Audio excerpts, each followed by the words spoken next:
Hello guys, मेरा नाम फैजल खान है और मैं फर्स्ट प्रॉप का स्टूडेंट हूँ। मैं आपको पढ़ाने वाला हूँ चैप्टर 4 चरक संहिता का, जिसका नाम है षट विरेचन सस तृतीय अध्याय। So let's start. अच्छा, तो शुरू करते हैं चैप्टर नंबर 4 चरक संहिता का। जैसे कि आप लोगों ने देखा होगा, चैप्टर नंबर 4 का नाम है षट विरेचन सत्सरित तृतीय अध्याय है। षट विरेचन सत्सरित तृतीय अध्याय, जैसे कि इसके नाम में ही इसके चैप्टर का मतलब छुपा हुआ है। जैसे षट विरेचन, इसमें बताया गया है षट का मतलब है 6 और विरेचन का मतलब, जैसे कि आपने पिछले चैप्टर में पढ़ा होगा, शरीर से दोषों को बाहर निकालना।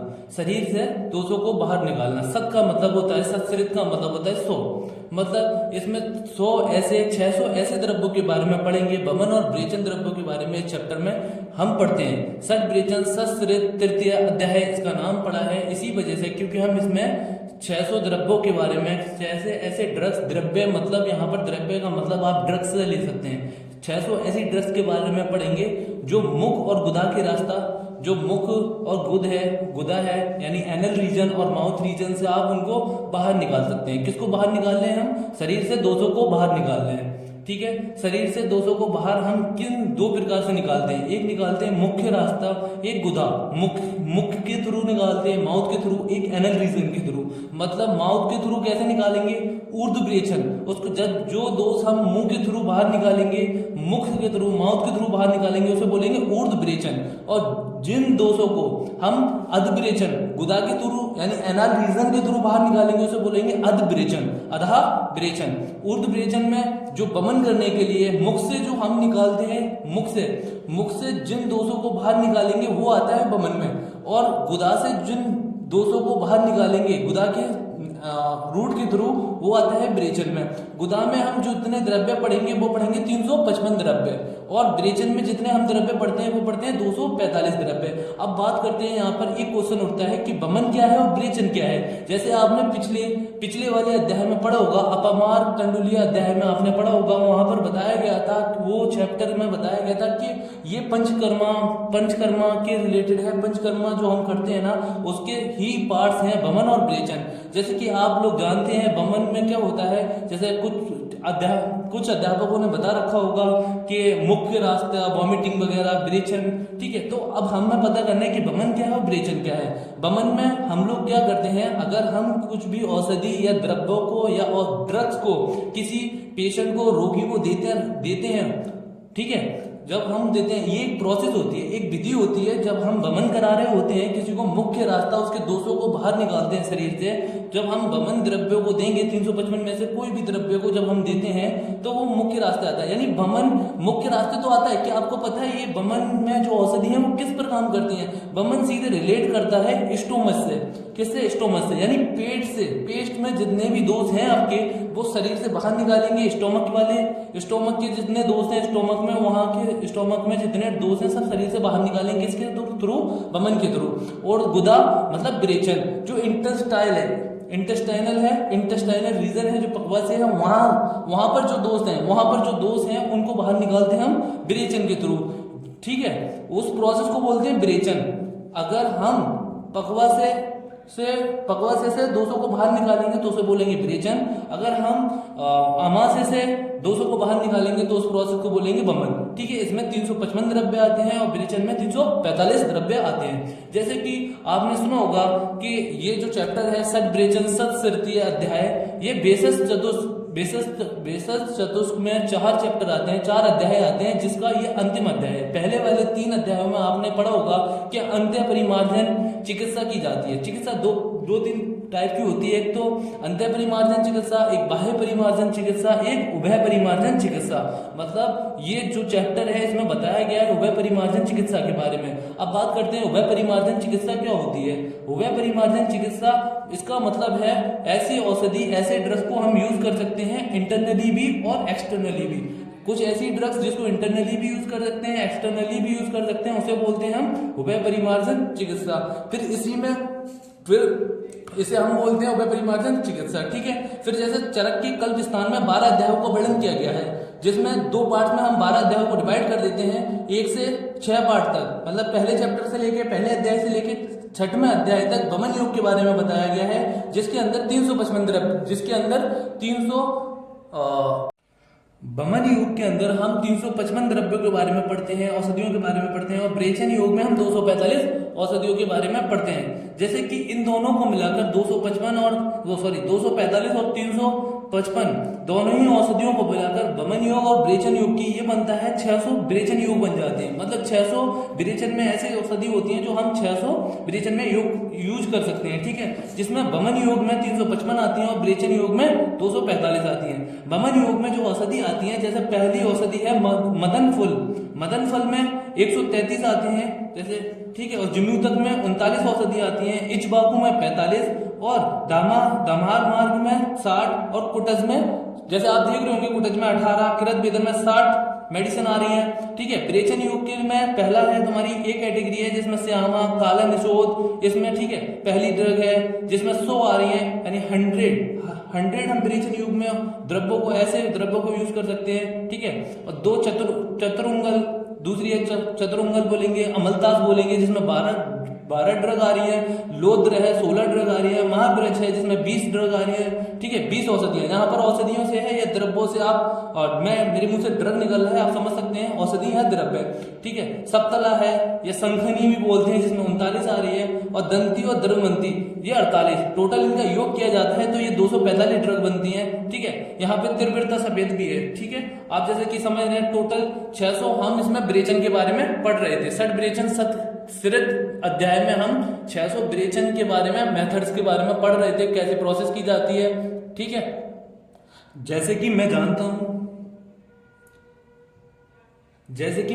हूं आपको इतनी जल्दी इन बमन योग के या ब्रेचन योग के नाम याद नहीं होंगे, तो मैंने यहाँ पर एक छोटी सी शॉर्ट फॉर्म दी है, एक ट्रिक दी हुई है, मजीद के M फॉर मदन फल, J फॉर जम्यूतक, I फॉर इजबाकू, D फॉर दमार और K फॉर कुटज और K फॉर किरत बेदन। आप ऐसे भी याद कर सकते हैं, मजीद के कर के ऐसे इसके नामों को याद कर सकते हैं।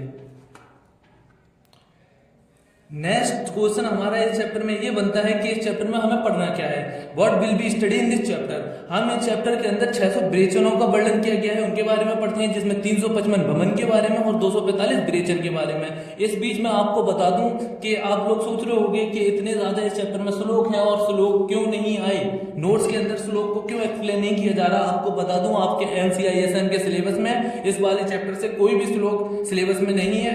आप हाँ, कुछ श्लोक मैंने आगे दिए हुए हैं जो कि आपको मस्ट रहता है नॉलेज के लिए, और कोई भी पूछ लेता है आपको वो पता होना चाहिए, तो वो याद कर लेना। बाकी सिलेबस में कोई भी श्लोक नहीं है, तो बेटेंशन होकर आप ये थ्योरिकल पोर्शन ऐसे याद कर सकते हैं, ठीक है।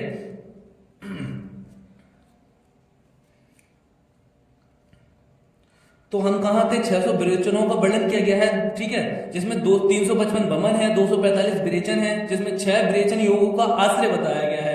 6 कितने, मतलब ब्रेचन जो योग हो रहे थे ना, उनका आश्रय 6 बताए गए हैं। 5 कसायों की योनि बताई गई है। अब यहाँ पर बात करते हैं कसाय क्या है, मेडिसिन को किस तरीके से प्रिपेयर करते हैं। कसायों का यहाँ पर मतलब क्या है, कसाय आपने सुना होगा, कसाय का यहाँ पर मतलब है कि मेडिसिन को किस तरह से प्रिपेयर करते हैं हम लोग, मेडिसिन को किस तरह से प्रिपेयर करते हैं, उसका मतलब होता है कसाय। मतलब किस फॉर्म में प्रिपेयर कर रहे हैं हम, क्या वो सिरप की फॉर्म में कर रहे हैं हम, क्या वो पेस्ट की फॉर्म में कर रहे हैं। जैसे कि आप मॉडर्न के अकॉर्डिंग सिरप होती है, फॉर्मुलेशन होती है, प्रिपरेशन, जैसे सिरप होती है, टैबलेट होती है, कैप्सूल होती है, ड्रॉप फॉर्म होती है। उस तरीके से हम कसायों को 5 तरीके से बनाते हैं, मतलब ड्रग्स को हम, औषधियों को 5 तरीके से बॉडी यूज के लिए, रूट ऑफ एडमिनिस्ट्रेशन के लिए हम यूज करते हैं। मेडिसिन को किस तरीके से प्रिपेयर करते हैं वो डिपेंड करता है अकॉर्डिंग टू द बॉडी, मतलब ठीक है।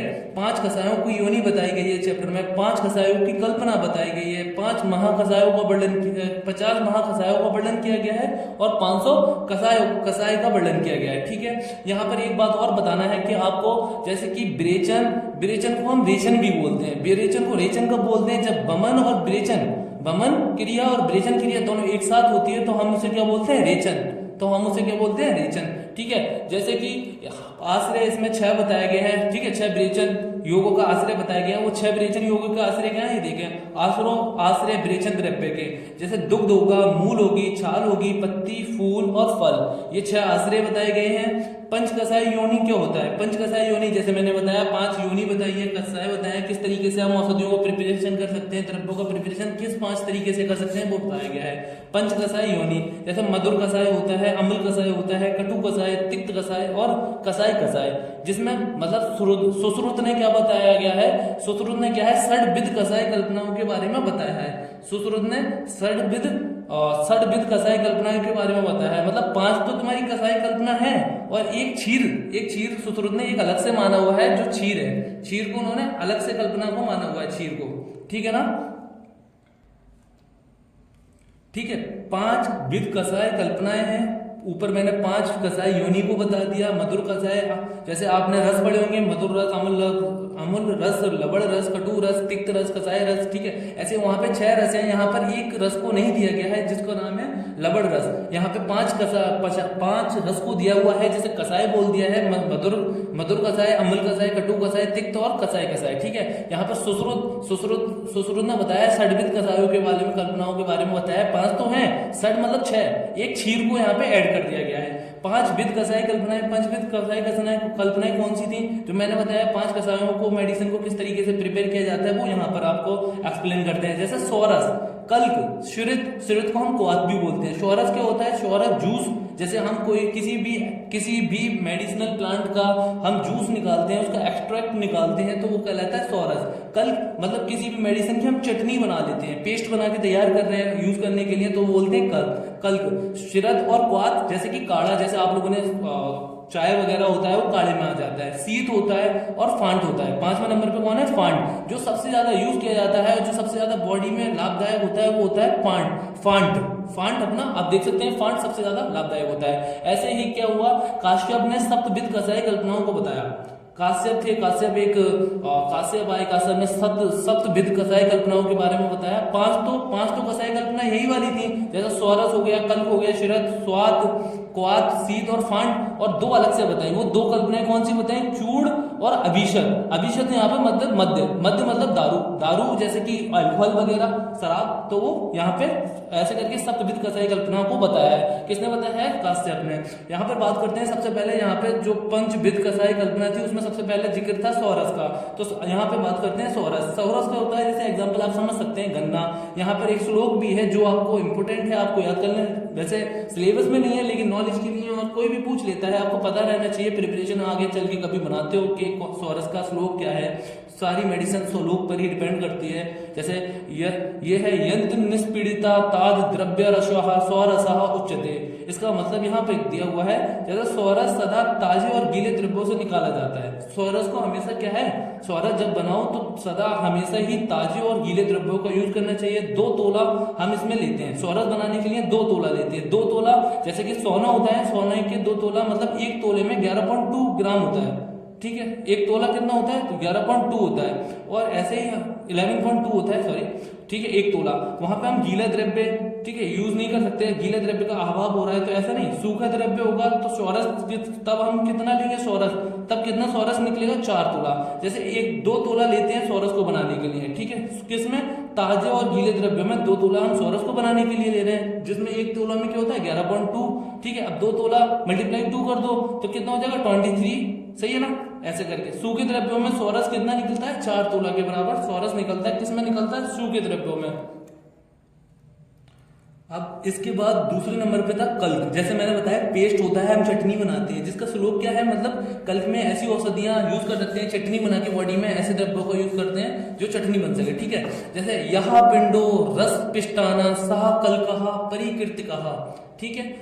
इसका मतलब है कल्क में हम कैसे द्रव्य लेंगे, गीले द्रव्यों को सिल पर पीसेंगे, सूखे द्रव्यों को जलादि से, जल वगैरह से पीस कर कल्क बनाया जाता है। मतलब गीले द्रव्यों को हम सिल पे पीस लेंगे और सूखे द्रव्यों को भी जल डालेंगे, उसमें पीसेंगे और कल्क को तैयार कर देंगे, चटनी को बनाएंगे। वो क्या कहलाएगा, मतलब किसकी चटनी बननी है, ये पुदीने की चटनी नहीं है, ये औषधि की चटनी है। मतलब ये औषधि जो ड्रग्स हम ले रहे हैं ना मेडिसिनल प्लांट से, उसका कल्क बना रहे हैं, ठीक है। आयुर्वेद में हम मेडिसिनल प्लांट्स के बारे में पढ़ते हैं, इतना तो आपको पता ही होगा। यहाँ पर एक चीज और आपको बता दूं, जैसे प्रक्षेप होता है और आभा होता है, ये यहाँ पर आपको चैप्टर में सिनोनियम्स में या एमसीक्यू में मिल जाए। प्रक्षेप क्या है, आभा क्या है, तो आपको पता होना चाहिए कि सिनोनियम्स है कल का, कल्क को ही हम प्रक्षेप बोलते हैं, कल्क को ही हम आभा बोलते हैं। कल्क की कितना मात्रा में बनाया जाता है, ये 1 तोला, जैसे कि आपने पीछे पढ़ा था 11.2 होता है 1 तोला, ठीक है। और फिर आता है क्वाथ। क्वाथ की बात करें, तीसरे नंबर पे हमारा क्वाथ था।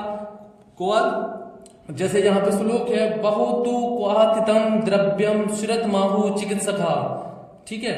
एक पल द्रव्य को 16 गुना जल में डालकर, मतलब एक पल द्रव्य, एक द्रव्य होगा जिसमें 16, एक पल द्रव्य, पल आपने अंजलि में पढ़े होंगे, ठीक है, अंजलि प्रमाण वगैरह पढ़े होंगे ना, वहां पे पल का बताया गया था पिछले चैप्टर में, आप देख सकते हैं, ठीक है। यहाँ पर एक पल द्रव्य को 16 गुना जल में डालकर आग पर पकाते हैं, जिसमें एक पल में 16 पल पानी होता है, एक पल में 16 पल पानी मिलाते हैं, ठीक है। और जैसे 4 तोला में 64 तोला पानी, अगर 4 तोला है, आप समझ सकते हैं कि 4 गुना पानी मिलाते हैं तब क्वाथ को हम तैयार करते हैं। क्वाथ मतलब काढ़ा बनाते हैं। आप जैसे घर पे आपने बनाया होगा चाय वगैरह, तो आप समझ सकते हैं, ठीक है। द्रव्य में द्रव को पहले इसमें क्या करते हैं, द्रव्य होगा, द्रव्य में हम क्या करेंगे, द्रव को मिलाएंगे, और मिलाने के बाद हम उसमें क्या करेंगे, हीट करेंगे, अग्नि देंगे, जो हमें द्रव्य प्राप्त होगा।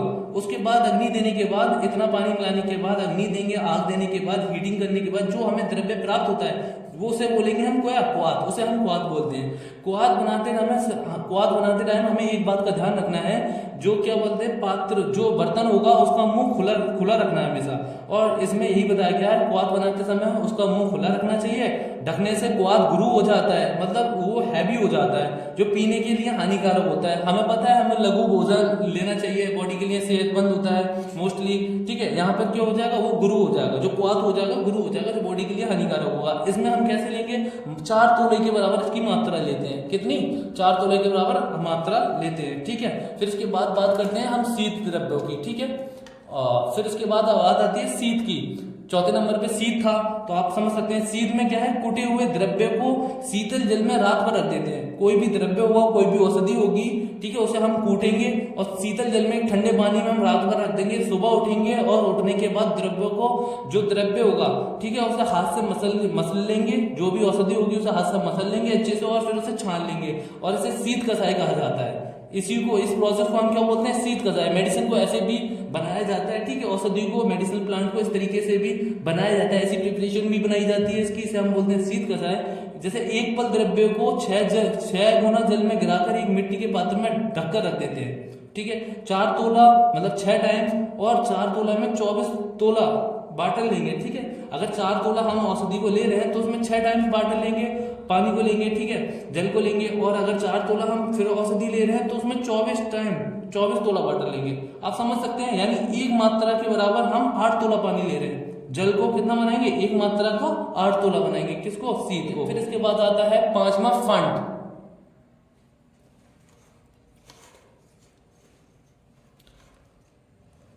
यहाँ पे फांड के बारे में बताया गया है। फांड के बारे में बताया है, द्रव्य की जो कूटकर उस जल में हाथ से मसलते हैं, जब औषध का सार जल में चला जाता है तो उसे फांड कहते हैं। 4 तोले द्रव्य होता है, 16 तोला जल होता है। 5 विध कसायों के बारे में बताया गया है। कल्पनाएं होती हैं, जो गुरु होती है, लघु होती है। स्वरस कौन सा होता है, स्वरस क्या है, स्वरस कल्क, जैसे 5 कसाएं बताई थी, कल्पनाएं बताई थी, स्वरस था, कल्क था, शुरत था, शीत था, फांड था।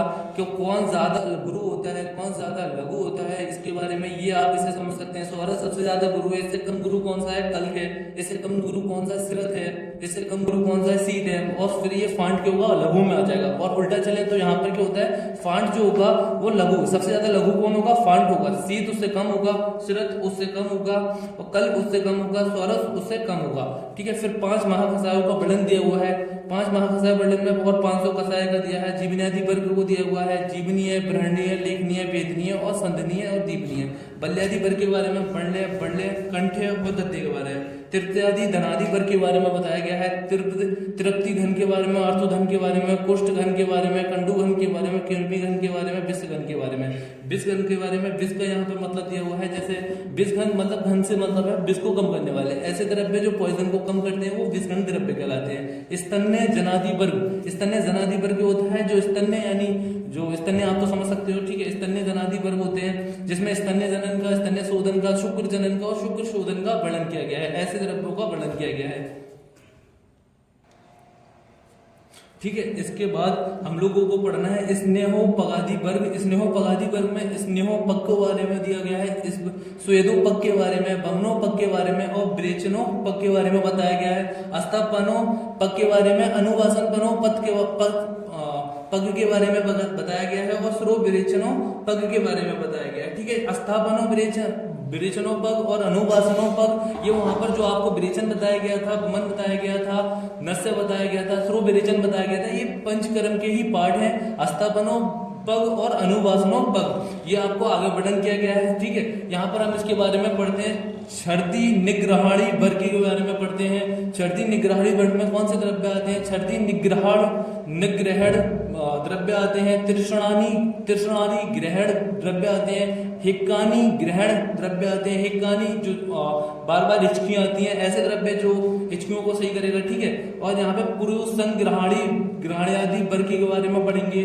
पुरुष संग्रहाणी, पुरुष विरजनीय, मूत्र संग्रहाणी, मूत्र विरजनीय, मूत्र विरेचनीय, इनके बारे में भी वर्णन किसमें किया गया है? इस वाले वर्ग में किया गया है। पुरुष संग्रहाणी वर्ग में इसका ऐसे द्रव्यों का, ऐसी औषधियों का वर्णन किया गया है जो पुरुष संग्रहाणी में काम करते हैं, पुरुष विरजनीय में काम करते हैं। ठीक है। ऐसे द्रव्यों का वर्णन किया गया है। और कासहरादि वर्ग में बताया गया है कासहर के बारे में, स्वासहर के बारे में, सोतहर के बारे में, जोहर के बारे में, श्रमहर के बारे में इसमें बताया गया, वर्णन किया गया है। ठीक है। दाह प्रशमनादि वर्ग में दाह प्रशमन, शीत प्रशमन, उदर्द प्रशमन और अंग मर्द प्रशमन और सूल प्रशमन और भूलने को शांत करें, मतलब सूल को शांत करें। सूल प्रशमन का यहाँ मतलब दिया गया है जो सूल उठता है शरीर में, जो पेन हो रहा होता है बॉडी के अंदर, उसको शांत करे। ऐसे द्रव्यों को दहा मतलब शरीर, ऐसे द्रव्यों को बताया गया है। दहा प्रश, जहाँ पर इसका मतलब जैसे कि यहाँ पे दिया हुआ है कास खांसी, जहाँ इसके ही नाम में, इन वर्ग के नाम में ही इसकी मीनिंग, इसका मतलब छुपा हुआ है। जैसे यहाँ पे बताया था मैंने, कासहरादि वर्ग मतलब खांसी को कम करने वाला, श्वास में दिक्कत हो रही है उसे कम करने वाला। ठीक है। सोतहर में, जोहर मतलब बुखार को कम करने वाला, श्रम थकावट को कम करने वाला, ऐसे द्रव्य, ऐसे औषधियों का वर्णन इस कासहरादि वर्ग में किया गया है। दाह प्रशमन आदि वर्ग मतलब जो शरीर को ऐसी औषधियों का यूज करते हैं, ऐसे द्रव्यों का यूज करते हैं जो शरीर में होने वाली बीमारियों को क्या करें, समन करें। जैसे सूल उठ रहा है, सूल हो गया, सूल प्रशमन द्रव्यों का वर्णन किया गया, मतलब सूल यहाँ पे पेन, किसी को पेन हो रहा है, ठीक है, उसका समन करेगा, उसको शांत करेगा। ठीक है। सोड़ित स्थापनादि वर्ग में क्या किया है? सोड़ित स्थापन, वेदना स्थापन, संज्ञा स्थापन और प्रज्ञा स्थापन, भया स्थापन, इसके बारे में इसमें वर्णन किया गया है। किसमें? ये सोड़ित स्थापनादि वर्ग के अंदर। फिर इसके बाद हम पढ़ना है मेन टॉपिक हमारा, जो कि एग्जाम के मतलब पर्पज से बहुत ज्यादा इंपॉर्टेंट है, नॉलेज के लिए भी, जिसका नाम है जीवनीय महाकसाय। जैसे आपने पहले पीछे कसायों के बारे में पढ़ा था, जीवनी आदि वर्ग में 6 कसायों के बारे में पढ़ा था, 6 महाकसायों के बारे में पढ़ा था जीवनी आदि वर्ग में, जिसमें से पहला महाकसाय था जीवनीय। तो यहाँ पर हम पहले जीवनीय महाकसाय के बारे में एक्सप्लेन करेंगे। जीवनीय महाकसाय क्या होता है? ठीक है।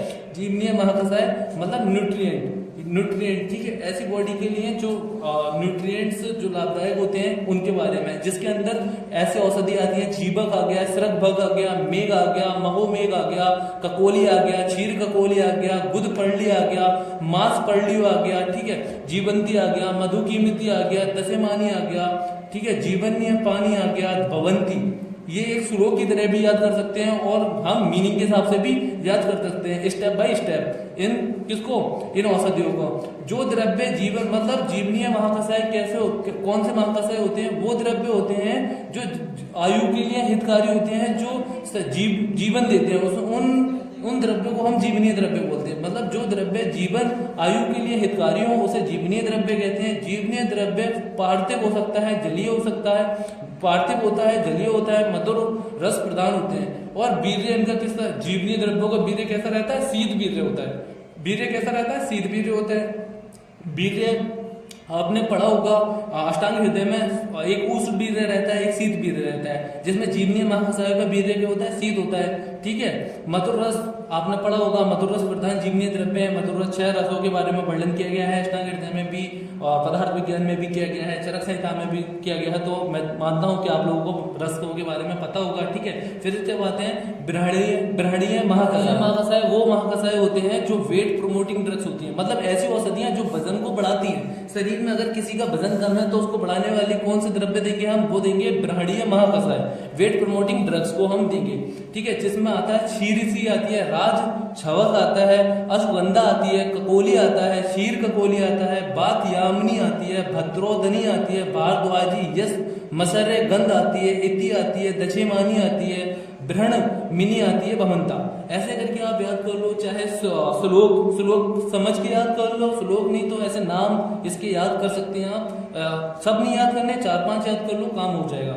ठीक है। इसमें जो बृहणीय महाकषाय है, इसका वर्णन चरक ने बृहण द्रव्य में दिया हुआ है। शरीर में रसादी धातुओं को बढ़ाकर स्थूलता उत्पन्न करते हैं। स्थूलता मतलब वजन बढ़ाते हैं, स्थूलता उसे बड़ा बनाते हैं, स्थूल बनाते हैं, ठीक है। उत्पन्न करने वाले कषाय कौन से होते हैं, बृहणीय महाकषाय होते हैं। शरीर को वजन देने वाले, वेट गेन करने वाले ऐसे द्रव्यों को हम क्या बोलते हैं, ऐसे कषायों को हम क्या बोलते हैं, महाबृहणीय महाकषाय, बृहणीय महाकषाय बोलते हैं। और इसमें ऐसी ही औषधि आती है, ठीक है। चरक ने बताया है ब्रह्मण द्रव्य को शरीर में रसादी धातुओं को बढ़ाकर स्थूलता उत्पन्न करने वालों को बताया है, ठीक है। ये विशेषकर क्या होता है, ये जो विशेषकर रहते हैं मांस की अधिक वृद्धि करते हैं। ये बृहणीय द्रव्य होते हैं, मांस की अधिक वृद्धि करते हैं और मांस को ब्रह्मण द्रव्य में श्रेष्ठ बताया गया है। जो ब्रह्मण द्रव्य होते हैं उनमें मांस को सबसे श्रेष्ठ माना गया है, ठीक है। मांस ब्रह्मण मीनाम चरक सूत्र स्थान में बताया गया है, एक छोटा सा लाइन का श्लोक दिया है, मांस ब्रह्मण मीनाम, ठीक है। मांस को ब्रह्मण द्रव्य को श्रेष्ठ बताया गया है। बृहणीय द्रव्य में पार्थिव, बृहणीय जो द्रव्य होते हैं वो पार्थिव होते हैं, जलीय होते हैं एवं मधुर रस प्रधान भी होते हैं और वीर्य में शीत होते हैं, ठीक है। मधुर रस प्रधान होते हैं, वीर्य में शीत होते हैं। ये भी मतलब जो जीवनीय महाकषाय थे आपने पढ़े थे, वो भी क्या थे, वीर्य में शीत थे। और बृहणीय महाकषाय ये भी क्या है, वीर्य में शीत है, ठीक है। इन द्रव्यों का प्रयोग छीड़ और किरत मतलब किरत व्यक्तियों में शरीर की वृद्धि करने के लिए किया जाता है। जैसे कि मैंने बताया, ये स्थूलता लाने का काम करते हैं। जो पतले दुबले व्यक्ति होते हैं उनको वेट गेनिंग के लिए, स्थूलता लाने में, उसके बॉडी में वेट बढ़ाने के लिए, मांस को बढ़ाने के लिए इन बृहणीय महाकषाय द्रव्यों को हम यूज करते हैं। इसमें यही बताया गया है, ठीक है। इसके बाद हम अगला टॉपिक है हमारा लेखनीय महाकषाय, जो कि बहुत इंपॉर्टेंट रहता है एग्जाम के पर्पज से। लेखनीय महाकषाय, ठीक है, एग्जाम के पर्पज से लेखनीय महाकषाय बहुत इंपॉर्टेंट रहता है, ठीक है। इसका मतलब होता है वेट रिड्यूसिंग ड्रग। ऐसी औषधियां, ऐसी मेडिसिन जो वेट को, वजन को रिड्यूस करेंगी, कम करने वाली औषधियों को हम लेखनीय महाकषाय बोलते हैं। जिसके अंदर मुस्त, कुष्ठ, हरिद्रा, दारू हरिद्रा, बचाती, विष आदि द्रव्य आते हैं। और भी द्रव्य हैं, आप इतना याद कर सकते हैं। और इसका मतलब जो होता है, ऐसे द्रव्य जो द्रव्य शरीर को दुर्बलता, मतलब कम दुर्बलता यानी किरत बनाएंगे, जो पतला करेंगे तथा शरीर में हल्कापन लाएं, उसे लंघन कहते हैं, ऐसे लेखनीय महाकषाय में क्या होते हैं, मतलब ऐसे द्रव्य आते हैं, ऐसी औषधियां आती हैं, ऐसे ड्रग का यूज करते हैं जो शरीर को पतला करते हैं। इसका नाम लेखन और कर्तन भी बोलते हैं और लंघन द्रव्य भी इसको बोलते हैं। ये द्रव्य वायु और अग्नि तत्वों से बने हुए होते हैं। जो लेखनीय महाकषाय द्रव्य हैं ये वायु से, अग्नि तत्वों से बने हुए होते हैं। स्थूल व्यक्तियों में इसका प्रयोग होता है। स्थूल जो व्यक्ति होते हैं, जो मतलब मोटे ताजी व्यक्ति होते हैं ना, जिसमें मांस ज्यादा बढ़ा हुआ होता है, उसमें उन व्यक्तियों में हम किसको, लेखनीय महाकषायों का प्रयोग करते हैं। मांस धातु को सुखाने का कार्य करती है। जो लेखनीय महाकषाय है वो क्या करती है, मांस धातु को सुखाने का कार्य करती है। आई होप आपको ये चैप्टर समझ में आया होगा। इसमें और भी कैटेगरी है ड्रग की, जैसे दीपनीय द्रव्य है, भेदनीय द्रव्य है, इनको भी आपको बुक से पढ़ लेना है। लेक्चर बहुत लंबा